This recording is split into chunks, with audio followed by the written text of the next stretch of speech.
Abandoned in a ruthless snowstorm wearing only a hospital gown. This is how Rebecca's husband left her after their newborn twins tragically passed. At her darkest moment, with no strength left to fight against the howling, Wyoming wind, a mysterious rancher appeared on horseback, saving her life in the most dramatic way. How does someone recover from heartbreak so profound? Will the kindness of a wealthy cowboy be enough to restore her faith in love and life? To find out how this incredible journey ends and witness every twist and turn along the way, be sure to enjoy the full story. And if powerful, uplifting tales like this speak to your heart, don't forget to subscribe to our channel. Your support means we can continue sharing more inspiring narratives, keeping hope and compassion alive for everyone who needs a reminder that second chances truly do exist. Rebecca Ward never thought her world could crumble so completely in a single winter's night. Yet here she was, in a small Wyoming hospital room, cradling what should have been the answers to 1,000 prayers. The twins she had carried for 9 long months. Lucy and Luke were born silent into the world, their tiny bodies perfect. But still, Rebecca had crocheted them a striped blanket in pastel pink and blue, believing that each stitch carried a morsel of hope for their future. The blanket now lay folded on the windowsill, catching the thin winter sunlight that did nothing to warm the heartbreak within those 4 walls. A weary nurse stood nearby, gently asking if Rebecca would like more time to hold them, though tears blurred her vision. Rebecca nodded, her voice lodged in her throat.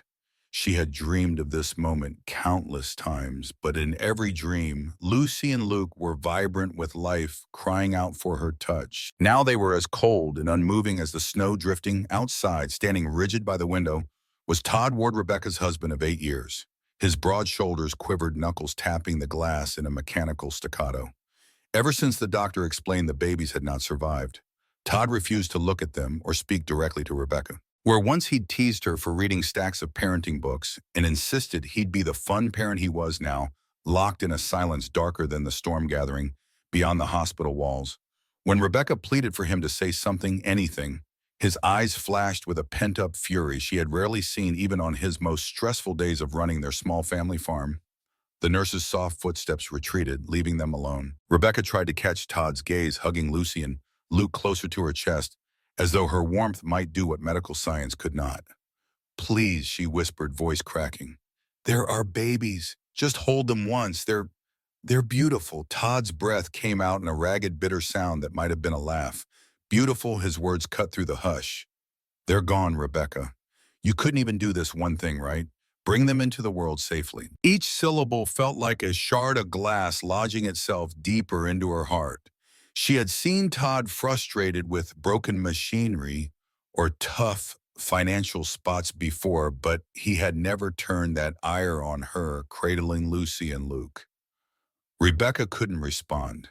Her grief was a raw wound she could not shield, and Todd's blame sliced through her battered soul.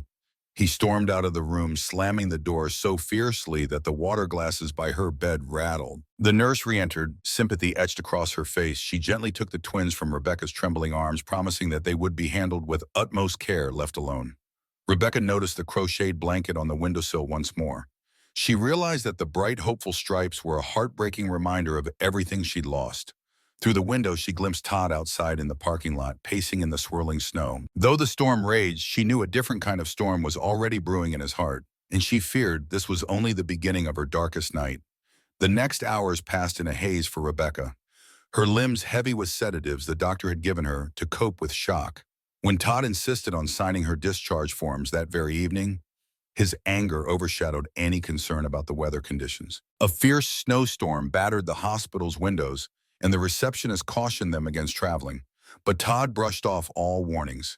He maneuvered their pickup truck onto a narrow, snow-packed road, illuminated only by the dull headlights, cutting through sheets of white. Rebecca huddled in the passenger seat, wearing just a thin hospital gown under a coat Todd had grudgingly provided, clenched her jaw to keep her chattering teeth from clacking too loudly. Every bump sent a fresh wave of pain through her body, still reeling from childbirth. As the snowfall thickened, the truck slipped and skidded, the tires failing to grip the icy road. Todd, she ventured softly, trying to keep her voice calm. "Maybe we should find a motel or come back in the morning. It's dangerous out here." He let out a harsh bark of laughter. Dangerous. You have no idea what real danger is, Rebecca. Try explaining to my parents that their only grandchildren never even took a breath. That kind of danger, that kind of failure, the venom in his voice made her spine tingle with apprehension. She turned in her seat to face him, her mind racing with both sorrow and fear. We both lost Lucy and Luke. Don't you think I'm grieving too? We can get through this. If we help each other. Todd slammed the brakes, jerking the truck to a halt on a deserted stretch of snow-shrouded road. The sudden force flung Rebecca against the window, her cheek cracking against the cold glass. Dazed, she barely registered what was happening as Todd yanked her door open, the wind howling into the cabin. Get out, he snapped, his eyes ablaze with a resentment so potent it felt inhuman. Rebecca struggled to focus, her fingers fumbling with the seatbelt. What are you? Before she could finish, Todd seized her arm and dragged her out into the biting wind. Snow swirled around them, stinging any exposed skin like 1,000 needles. With a firm shove, he sent Rebecca stumbling away from the truck, her bare feet crunching through ice. She nearly fell, catching herself with her hands on the ground. The sting of snow against her palms was painfully vivid, but the worst blow came with Todd's words colder than the winter air. I can't look at you. You were supposed to bring life into our family, and instead you gave me death. There was a haunted rage in his voice that bordered on madness. If the universe needed to take something from me, it should have taken you through the storm's roar. Rebecca's heart hammered wildly, disbelieving her own reality.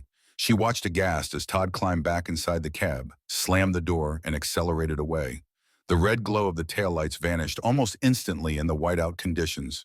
Rebecca staggered forward, shouting after him, but her voice was lost to the wind. She was alone miles from any shelter in a raging blizzard that made it nearly impossible to see more than a few feet ahead. The numbness in her feet and hands spread with alarming speed. Adrenaline spiked as she realized she had no choice but to trudge onward, clinging to hope by a thread, though the storm assaulted her every step. Each step felt like a monumental task, her legs unsteady and her gown flapping around her knees already damp from swirling snow. Rebecca pressed her arms around her torso, trying to preserve the last heat in her body.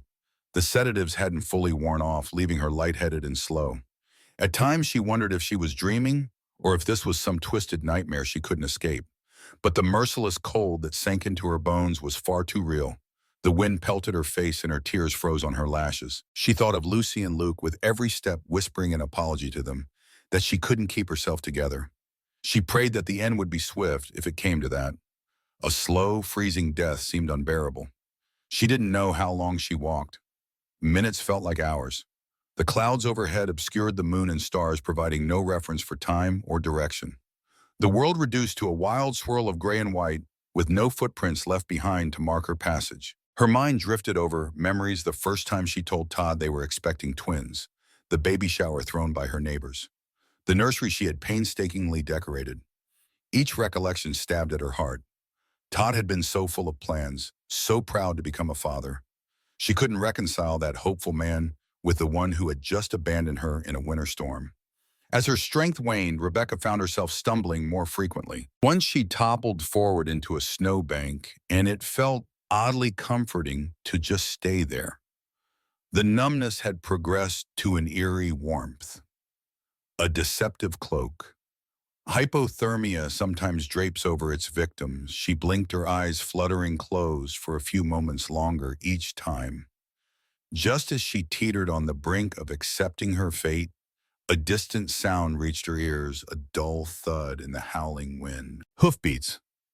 It was like a lifeline, a faint suggestion that maybe she wasn't alone in this wilderness. Fighting the urge to succumb to fatigue, Rebecca forced her head up. Her vision blurred with swirling flakes, but she thought she saw a dark figure on horseback coming toward her. The next thing she knew, she had collapsed to her knees and the wind roared louder than ever. Time slowed. She wasn't sure if it was a hallucination or some final trick of her exhausted mind. Vaguely, she felt arms around her strong arms that lifted her with surprising gentleness. A deep voice cut through the storm, though the words were indistinguishable. She tried to cling to the coat that enveloped her, desperate for warmth. Lights danced in her eyes, and her last coherent thought was that if there were angels in the snow, they arrived on horseback, not in bright halos. When she next blinked, she was vaguely aware of movement. She was draped over a saddle, the muscular flank of a horse rippling beneath her, a warm body stabilizing her from behind. The surge of adrenaline that had momentarily revived her began to drain, replaced by bone-deep weariness. The wind roared one final time, and then everything went dark. If this was death, it was strangely comforting to find some warmth after the bitter cold. Rebecca let the darkness claim her, uncertain whether she was being saved or simply carried off into the void of winter's embrace. William Bennett had ridden out before dawn to check on the neighboring ranch, never expecting that this routine trip might save a life.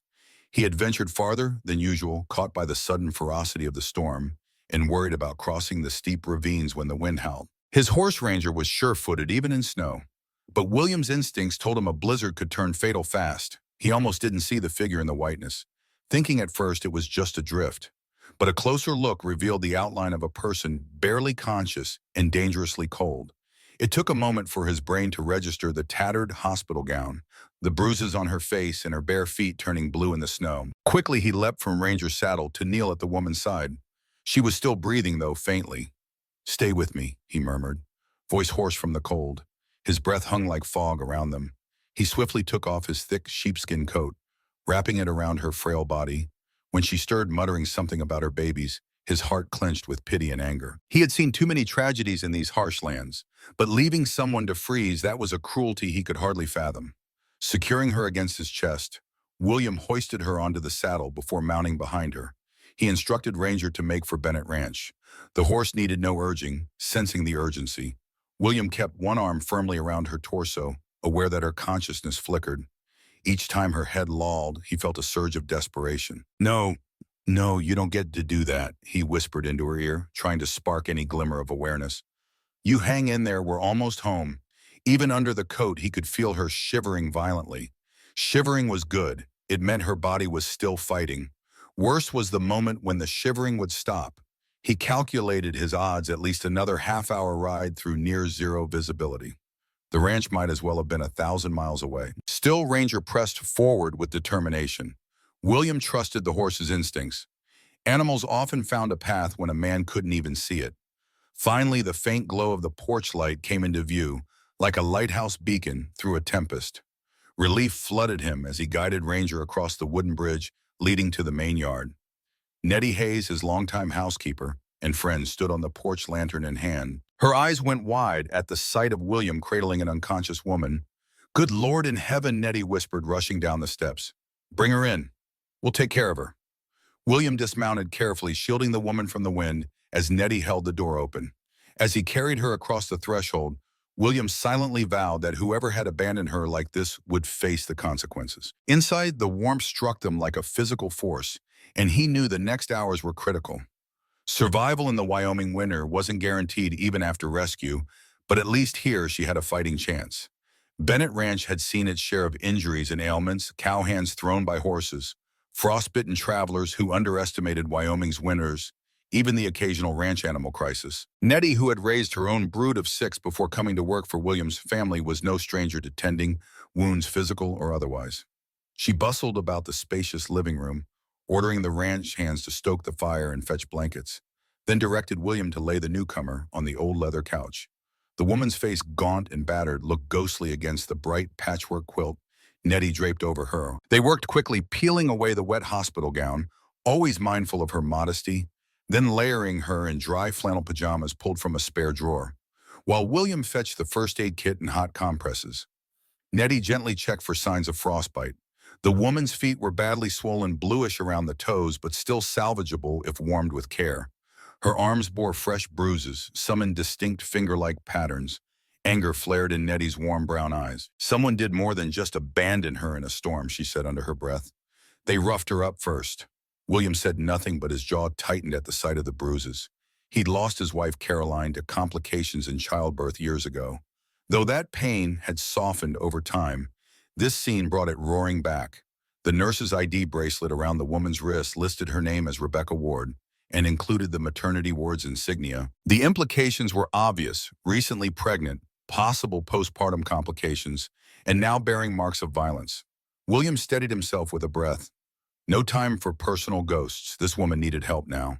They coaxed lukewarm broth into Rebecca's mouth, a dribble at a time, and massaged her feet gently to restore circulation. As the hours passed, her shivering intensified, then subsided, a dangerous sign that hypothermia was easing its grip, or conversely, that her body was giving out. William hovered close, watching her with a quiet intensity that Nettie recognized all too well. "You're worried," she said, pressing a warm hand to William's shoulder. "Don't you go blaming yourself if she doesn't pull through." He gave a solemn nod, not trusting himself to speak. Late into the night, Rebecca stirred for the first time, eyes fluttering open. She looked around as though she wasn't sure where she was, her chapped lips parted, but no sound came out at first. Then in a voice raw with emotion, she whispered, "Lucy, Luke." Nettie quickly realized these must be the babies. The older woman knelt by the couch, smoothing the hair from Rebecca's damp forehead. "You're safe here," Nettie said softly. "We'll talk about everything later.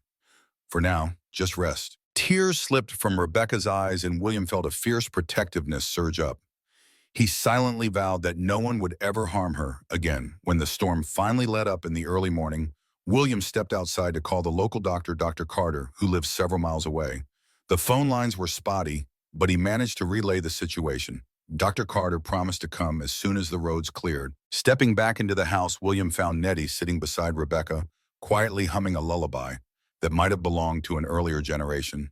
Though the rest of the ranch had started its day at dawn, cattle to feed, stables to muck, the heart of the ranch had shifted to this living room, where a broken woman fought for a new beginning. By the fourth day, Rebecca was strong enough to walk unassisted, though Nettie insisted on wrapping a thick shawl around her shoulders. "Wyoming air is a brute," Nettie said, "and you just survived a close call." Their new guest nodded, grateful for Nettie's fussing. Even though she felt guilty for being such a burden, she hadn't quite come to terms with the fact that her entire life had been shattered. Grief for Lucy and Luke hit her in waves, and sometimes she just shut down, unable to speak or cry. Memories of Todd's fury and the stinging slap across her face tormented her at night. Whenever she woke screaming from nightmares, Nettie or William was there within seconds, offering reassurance and a warm drink. Rebecca ventured cautiously beyond the front porch, leaning against one of the ranch's wooden pillars. The sprawling pastures flanked by distant mountains sparkled under a thin crust of fresh snow.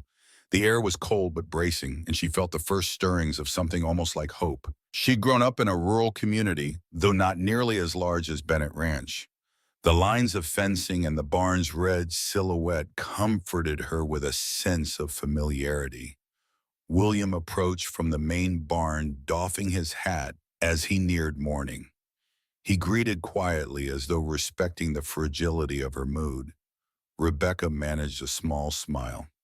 "Good morning, thank you, again, for saving my life." He gestured for her to walk with him, and they strolled slowly toward the chicken coop. He had that calm, measured way of moving, as if he wanted to be sure she never felt startled or trapped. Along the way, ranch hands tipped their hats politely, each with a gentle nod or a hushed "ma'am." It baffled Rebecca, after everything, that these strangers were kinder to her than her own husband had been in that final moment. Standing by the coop, she watched William scatter feed for the hens. The lively birds clustered around, clucking enthusiastically. For a moment, the everyday normalcy of the scene stole her breath. Tears formed at the corners of her eyes, but this time they were more from a profound sense of gratitude than sorrow. William let her have her moment. Finally, she found her voice. "Why? Why have you done all this? I'm a stranger to you." He paused, considering her question. "Because you needed help," he said simply. "And around here, when someone is stranded, be it in a storm or in life, you extend a hand." The matter-of-fact compassion stunned her. She and Todd had relocated to Wyoming years ago, chasing a dream of building a family farm, but Todd had grown bitter at every setback. She couldn't remember the last time he'd spoken kindly without wanting something in return. Looking at William, she felt both guilt and relief. Guilt that she was finding a measure of comfort in a place so far from her original dreams, and relief that for once she wasn't standing alone. William held open the gate so she could exit, then pointed to the stable beyond. "If you feel up to it later, you can meet Ranger, the horse that carried you to safety, but only if you're ready." Rebecca nodded, pressing the shawl tighter as a chilly gust passed. She realized that readiness was a foreign concept. She'd been thrust into survival mode so suddenly, yet in the quiet kindness of Bennett Ranch, she sensed that healing, slow as it might be, was possible. That afternoon, Dr. Carter arrived via a muddy pickup truck, cursing the half-frozen roads.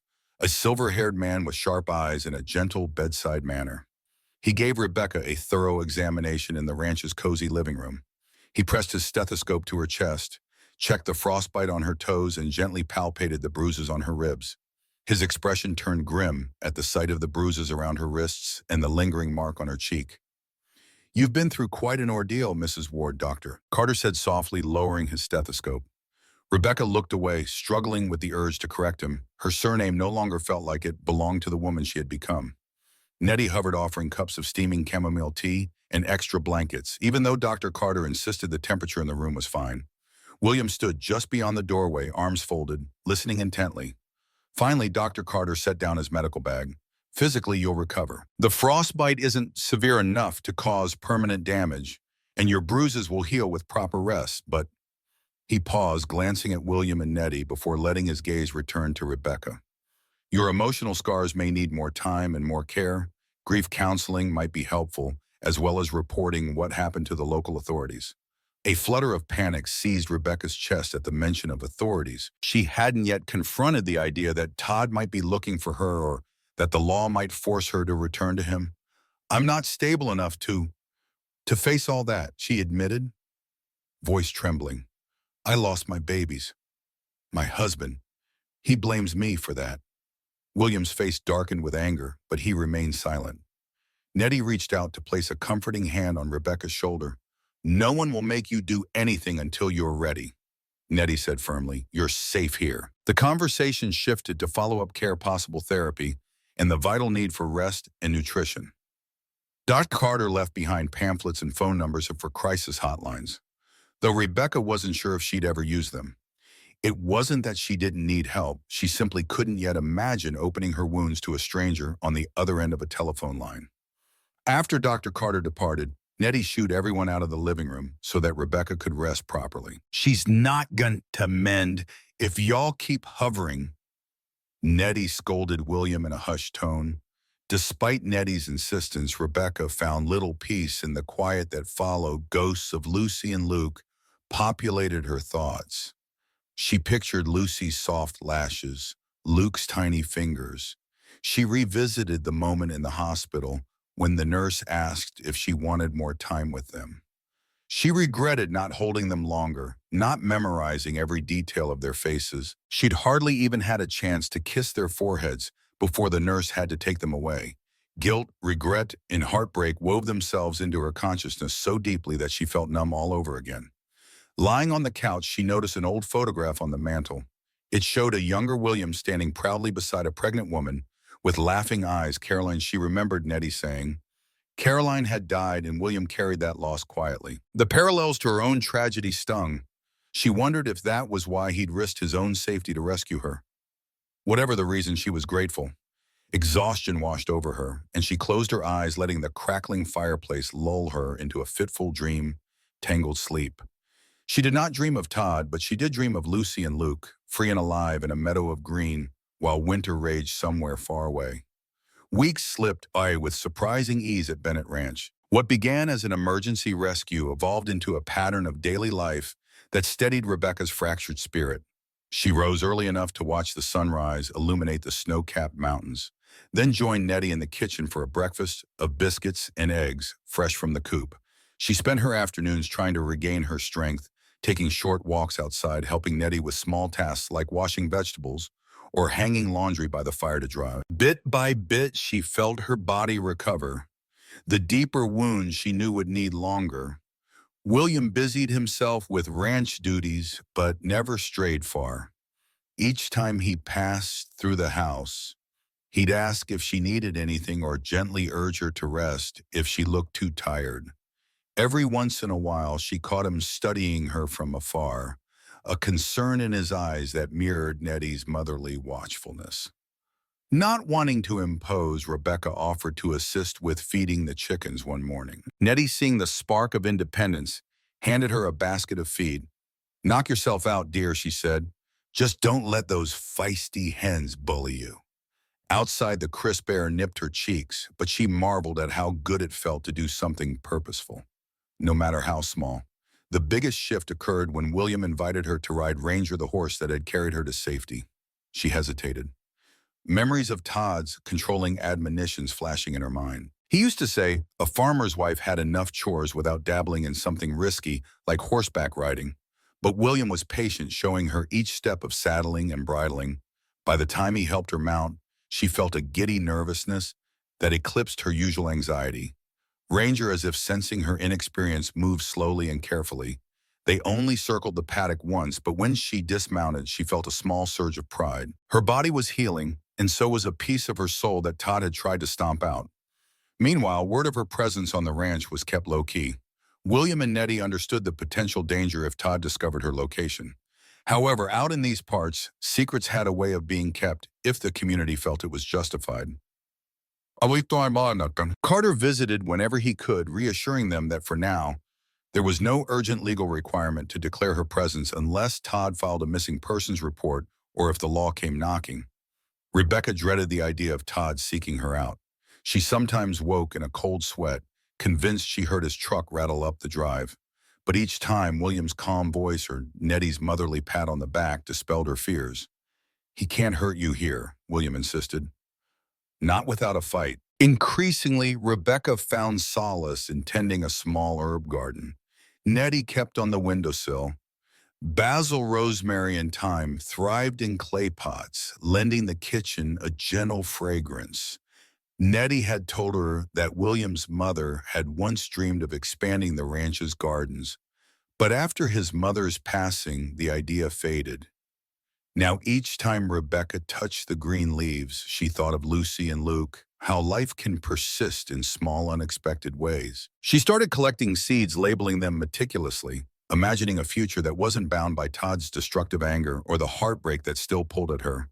In moments of clarity, she saw herself planting new beginnings in fertile soil, making something beautiful out of tragedy, and that alone gave her hope for the first time in a very long while. Spring's slow arrival signaled the melting of the last great snowdrifts, and with it came a sense of renewal. Tiny crocuses poked through patches of ice around the ranch, a sight that drew a wistful smile from Rebecca each morning. The days were longer and warmer, the sun gradually burning off memories of that terrifying storm in which she had nearly lost her life. Yet for all the optimism that sprouted alongside new wildflowers, a fresh undercurrent of worry swept through the ranch one day when Dr. Carter arrived with unexpected news. After returning from a routine supply run, he mentioned hearing rumors in town. Todd Ward was searching for his missing wife, Rebecca, who had been carefully potting herbs on the veranda, felt her blood run cold at Dr. Carter's words. She nearly dropped a tray of seedlings, her heartbeat pounding in her ears. Todd's name summoned both fear and a pang of sorrow. Nettie pulled her aside, urging her to sit and breathe. William's reaction was immediate. He strapped on his work gloves and took a long, tense walk around the perimeter of the ranch. By the time he returned, sweat glistened on his brow, and his clenched jaw signaled he'd been thinking hard. "There are ways to handle this," he said, voice low. "Sheriff Sam Morris is an old friend. He'll give us a fair shake. If Todd tries anything on this land, he'll be arrested for trespassing or worse." Rebecca swallowed, recalling that Todd was cunning in his anger, capable of twisting a narrative. "But Todd will claim I left him after the twins died," she whispered, her voice unsteady. "He'll say I was in shock, that I wandered off." She blinked away, tears refusing to break down. "Maybe he's telling people I was unstable and ran from the hospital." Nettie, overhearing this, set her teacup down with an audible clink. "Then we tell the truth," she said flatly, "and we let the evidence speak for itself." The bruises, Dr. Carter's notes. "You don't owe that man your silence, and heaven help him if he tries to lay a hand on you again." Despite her fear, Rebecca felt a wave of gratitude.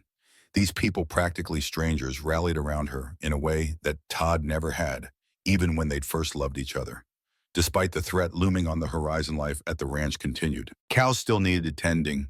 Fences needed mending, and the fresh buds in the garden demanded watering. Yet each creak of the gate or rumble of an engine made Rebecca's heart jump.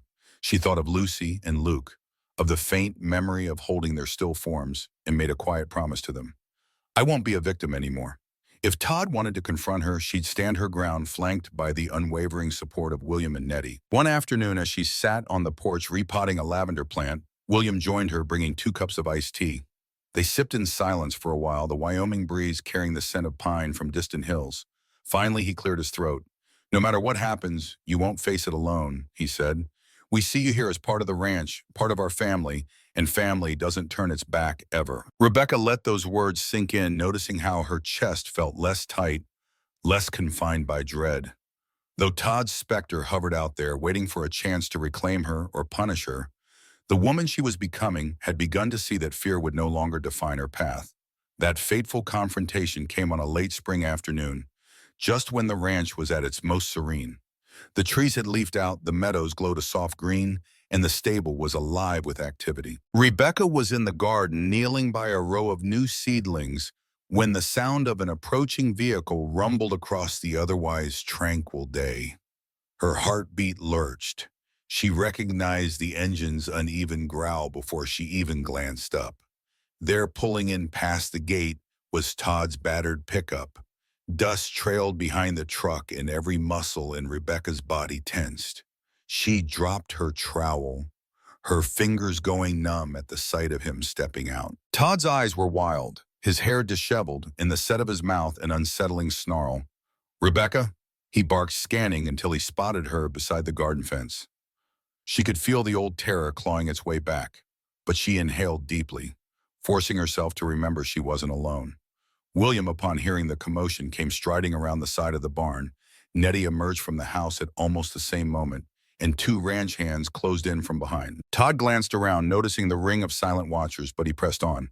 "I finally found you. The whole town's been whispering about you shacking up with some rich rancher playing the damsel in distress." Rebecca stood slowly, a trembling hand on the fence. She forced her voice to stay calm.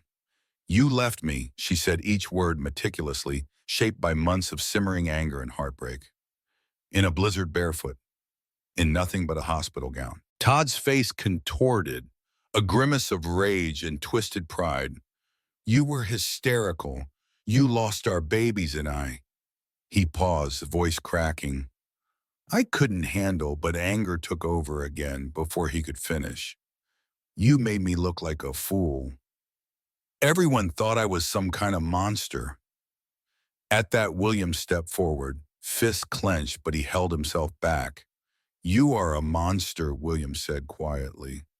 "Only a monster leaves his wife to die in a storm." Todd's hands tightened into fists, and for a moment Rebecca thought he might lunge at William. Sheriff Sam's squad car appeared at the ranch entrance. Just then he had apparently been alerted by one of the hands, who saw Todd arrive in a rage. Todd stiffened, then pointed a trembling finger at Rebecca. "You're my wife. You belong with me." Rebecca swallowed the bile rising in her throat. Memories of Todd's earlier manipulation and intimidation raced through her mind. She lifted her chin. "Not anymore." At that moment, the sheriff stepped between them. "Todd Ward," Sam asked, voice firm, "we've been looking to talk to you about assault charges. Among other things, I'd suggest you cooperate." Todd's eyes flickered with panic and rage. He gave a harsh laugh. "She's delusional." She lied, but the sheriff wasn't interested in hearing it. He'd already seen Dr. Carter's medical report and witnessed the bruises that dotted Rebecca's body weeks earlier. Rebecca found her resolve steady. "I'm pressing charges," she said, speaking directly to the sheriff but letting Todd hear every syllable. "For what he did to me that night, for leaving me to die for everything." A hush fell over the ranch yard, broken only by the stomp of the horses in a nearby corral. Todd's bravado cracked. He spat on the dirt, cursing under his breath, but he was outnumbered and he knew it. Sheriff Sam motioned, and a deputy approached with handcuffs. As Todd was led away, he locked eyes with Rebecca one last time. His voice dripped venom. "You'll pay for this," but something in his expression betrayed a broken man who had lost control of the narrative he once manipulated so easily. The deputy put him into the squad car, and the old pickup truck was left abandoned near the barn. Rebecca exhaled a shuddering breath as William placed a supportive hand on her shoulder. She wasn't sure if she felt triumph or crushing sadness. It was a strange fusion of both. "He can't hurt you anymore." William said, gently guiding her back toward the house. She squeezed his hand, tears slipping down her cheeks, though this time they were tears of release. The sky seemed bluer, the air fresher, as though the entire ranch had just awakened from a dark winter. And in that moment, surrounded by people who stood by her side, Rebecca felt the first unwavering certainty that she was finally free. Looking back on Rebecca's journey, it's clear her story isn't just about survival.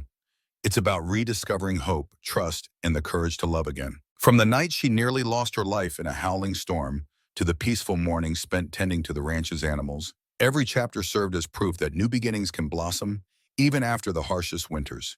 The kindness and support of those around her, especially the compassionate rancher who saved her, became the foundation she needed to rebuild. I believe we can all draw inspiration from the strength Rebecca found within herself and from the community that rallied to her side. What are your thoughts on her transformation, and how do you feel about second chances? Share your comments below, and let's keep this conversation going. Your perspectives matter, and together we can find hope in even the darkest moments.